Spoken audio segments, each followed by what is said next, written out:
Muncul pertanyaan, kenapa Bartolomeo Kuma mengirim kru topi jerami ke tempat yang pas untuk meningkatkan kekuatan dan kemampuan bertarung mereka? Kejadian ini terjadi saat insiden di Kepulauan Sabodi sebelum masa time skip.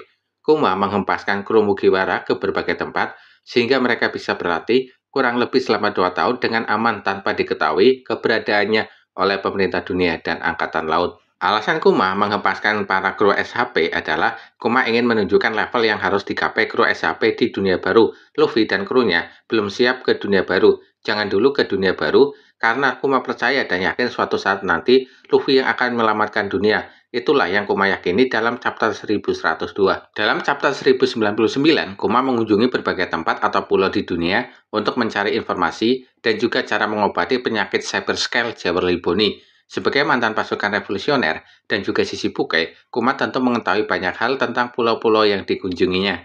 Di dalam komik, tidak dijelaskan secara detail alasan Kuma menghempaskan kru SHP ke berbagai pulau yang ternyata cocok untuk meningkatkan kemampuan masing-masing.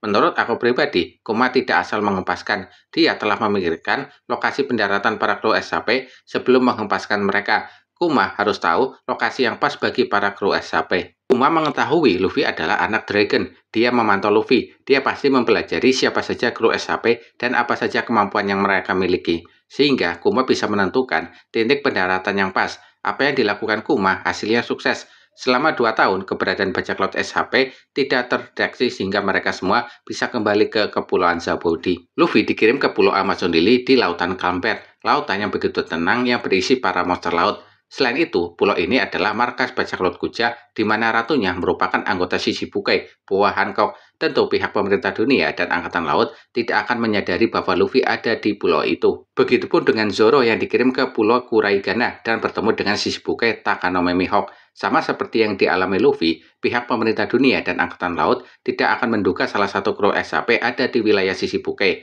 Kuma berharap Zoro bisa berlatih teknik berpedang dari Mihawk yang dikenal sebagai pendekar pedang nomor 1 di dunia. Sanji dikirim ke Pulau Momoiro, markas Ivankov. Mungkin Kuma berharap Sanji bisa berlatih teknik bela diri dari anak buah Ivankov. Nyatanya malahan Sanji bisa berlatih bersama Ivankov. Selain itu juga, ini adalah pulau yang aman karena merupakan pulau yang dikuasai sahabatnya yang merupakan pasukan revolusioner. Begitu juga dengan Nami yang dikirim ke Pulau Weteria untuk meningkatkan kemampuan navigasinya dan juga ilmu pengetahuan seputar cuaca. Begitu juga dengan Usopp yang dikirim ke Pulau Boin. Hutan yang begitu indah namun merupakan tempat yang sangat berbahaya. Disinilah Usopp dilatih oleh Herakles tentang berbagai tanaman, dan Usopp akhirnya memiliki berbagai variasi peluru yang bisa digunakan untuk bertarung. Hasil lainnya dari latihan di pulau ini, Usopp memiliki tubuh yang begitu kekar. Chopper ke Kerajaan Torino, pulau yang terdapat perpustakaan buku tentang obat-obatan yang sangat membantu Chopper sebagai ahli kesehatan. Pulau ini juga memiliki peralatan yang begitu cukup canggih. Nico Robin ke Tequila Wolf. Awalnya, Robin ikut tertangkap dan dijadikan pekerja paksa,